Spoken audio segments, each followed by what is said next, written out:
ఇక మన రాష్ట్రానికి చాలా ధైర్యశాలి, దీశాలి,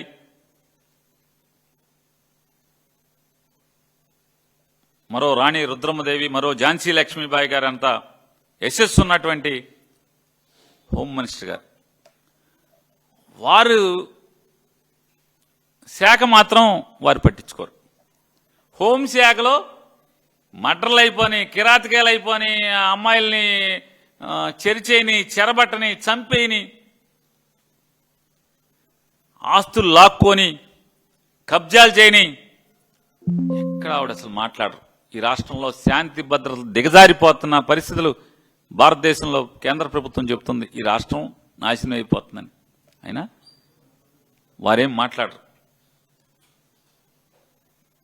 నాకు అంటే నేను అడిగాను చాలామందిని, ఏంటి అసలు హోంశాఖ వదిలేసి జగన్ని దూషణ శాఖ ఇచ్చారేంటి ఆవిడికి?